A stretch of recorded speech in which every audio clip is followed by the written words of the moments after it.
Dalam nama Bapa dan Putra dan Roh Kudus. Amin. Bapak, Ibu, Saudara-saudari terkasih, salam jumpa kembali dalam Renungan Inspiratif Minggu Biasa ke-22 berdasarkan Injil Lukas bab 14 ayat 1, ayat 7 sampai 14. Bersikap rendah hati. Bapak, Ibu, Saudara-saudari terkasih, ada sebuah cerita binatang tentang seekor kera yang songkak dan ingin menjadi bidadari.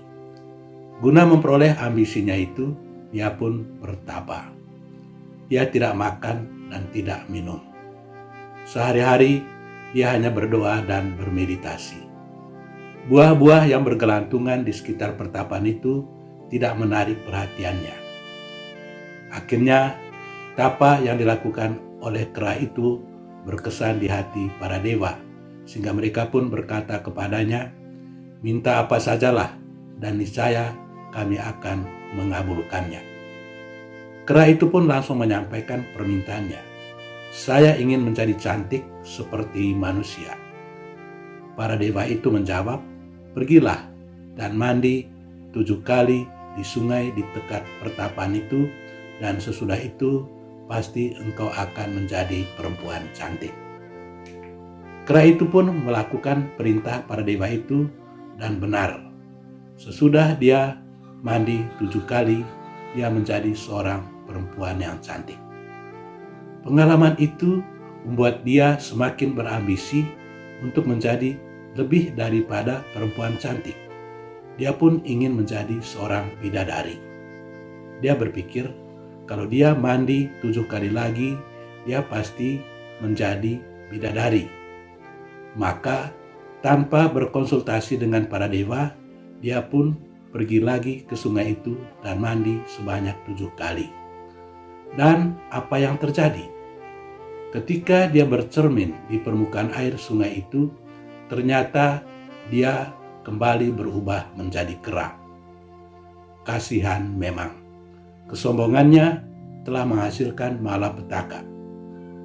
Yesus memang pernah bilang, siapa yang meninggikan dirinya akan direndahkan.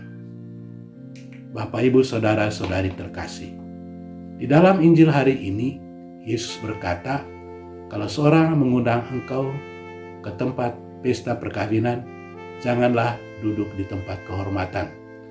Tetapi apabila engkau diundang, pergilah dan duduk di tempat yang paling belakang. Lukas bab 14 ayat 8 sampai 10. Yesus mengecam setiap kesombongan seperti yang telah dilakukan oleh orang-orang Farisi dan ahli-ahli Taurat yang selalu mencari tempat-tempat terdepan untuk dirinya sendiri. Yesus mengecam kesombongan seperti itu. Sebaliknya, dia mengajarkan kerendahan hati. Kerendahan hati itu tidak cuma diajarkannya, tetapi juga dihayatinya. Dia datang bukan untuk dilayani, melainkan untuk melayani. Hal itu menjadi sangat jelas dalam pernyataan Santo Paulus dalam suratnya kepada umat di Filipi. Yesus Kristus yang walaupun dalam rupa Allah, tidak menganggap kesetaraannya itu sebagai miliknya yang harus dipertahankannya, melainkan telah mengosongkan diri dan mengambil rupa seorang hamba dan menjadi sama dengan manusia. Filipi bab 2 ayat 6 sampai 7. Saudara-saudari terkasih, Injil hari ini mengajarkan kita untuk selalu bersikap rendah hati. Yesus sendiri telah menjadi contoh kita dalam kerendahan hati. Berulang kali dia juga menyampaikan ajaran kepada murid-muridnya tentang pentingnya kerendahan hati itu.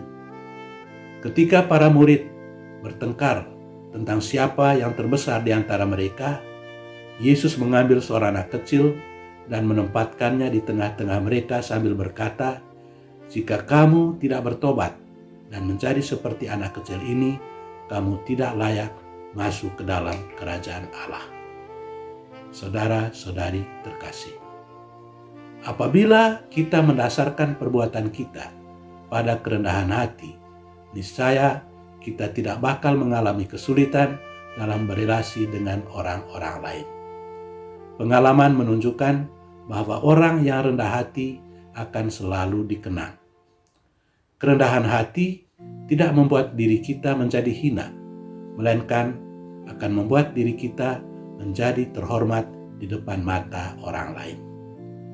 Karena itu, kita hendaknya selalu bersikap rendah hati dan selalu sadar diri untuk lebih dulu menghormati orang lain daripada menunggu untuk dihargai atau dihormati. Tuhan memberkati kita. Amin. Dalam nama Bapa dan Putra dan Roh Kudus. Amin.